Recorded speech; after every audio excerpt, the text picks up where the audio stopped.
Ultra mode. There it is. So one of the ways we're keeping things fresh graphically is a little something we like to call Ultra Mode.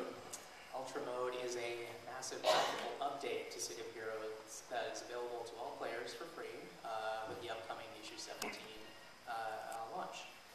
How does it work? Well, video cards have obviously come a long way in the 6 years since the game first shipped, and Ultra Mode essentially harnesses that extra horsepower to make the game look better than it ever has.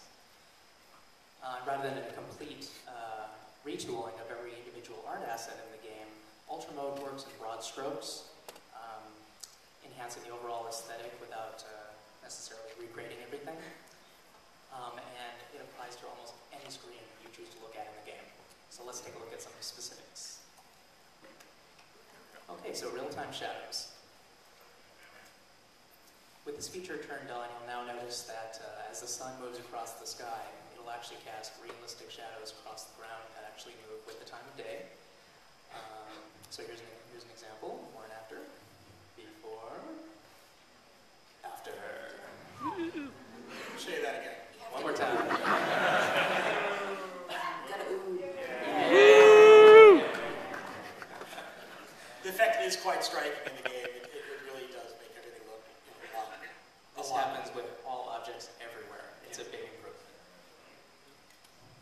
Okay, self-shadowing. So characters get a similar treatment to what we were just talking about. They cast realistic shadows on the ground and also on themselves. Nice. They've got a lot more weight.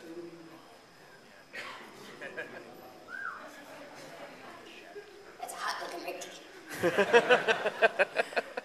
All right, planar and cube map reflections. Reflective surfaces got a massive upgrade as part of the Ultra Mode. Certain metallic costume parts, for example, now reflect the world dynamically.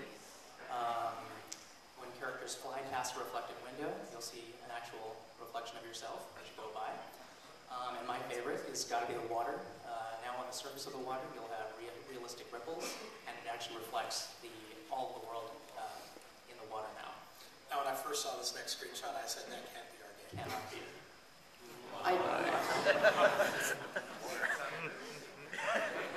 Woo! Sexy.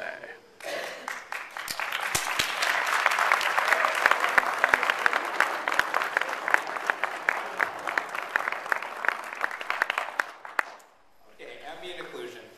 This has got a technical sounding name, and it's subtle, but the effect is everywhere, and it makes the game look great. So what is it? Take a look at the corner of this room, for example. There's a little shadow in tucked away areas like this that are sort of not where the light is at its strongest, and now we've got that effect in the game. So it really helps surfaces where they need to pop out from one another. You can see in the 2 screenshots.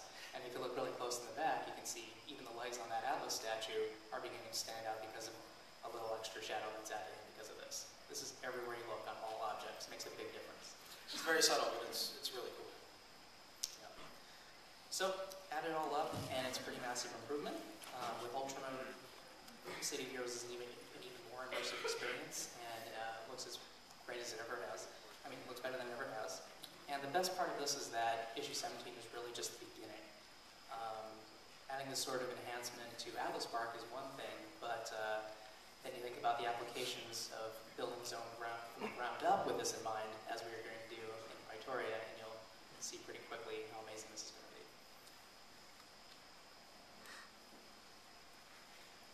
You want me to do this one? All right. So with Dark Mirror issue 17, we gave you a few things. We gave you some more missions for your heroes and villains. And one of the things that we did was we revamped the Positron Task Force. Yeah. So one of the goals was to take dubiously probably one of the longest task forces and make it not suck. So we basically split it into 2 task forces, added some bells and whistles, and made it actually quite awesome. But not only that, we kind of gave you some more features with Mission Architect. There's more unique maps, we've got giant monsters, and there's kind of been an XP revamp. Yeah, we wanted to make sure that you were getting correct XP for the custom enemies that you were making. So we went in and we basically looked at every power in the game and determined how much XP that was going to actually add to the enemy when you added it to it. So if you add a bunch of weak powers, the enemy's probably not going to be worth any XP at all. If you give it a bunch of strong powers, it's going to be worth full XP. So Sean, Dr. Ion McCann is actually kind of one of our studio success stories. He's one of our players who actually posted a lot of his arcs on Mission Architect, and he did such a fantastic job that we actually brought him in for an interview, and we hired him, and you guys probably remember him from the television versus Dr. Aon battles on the forums, which I had to smack down. So also the auction houses got a little bit of a cosmetic upgrade. We tried to make them a little bit more user-friendly, and not that it's not listed on here, but we also gave you Tales That Move, which a lot of you guys were asking for.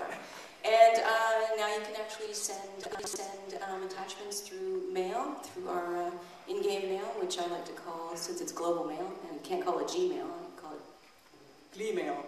So, anyway. And doppelgangers, which Matt's going to talk a little bit about. Yeah, doppelgangers. This was a feature that we hinted about when we first announced issue 17 as the enemy that you've never faced before. And that enemy is yourself.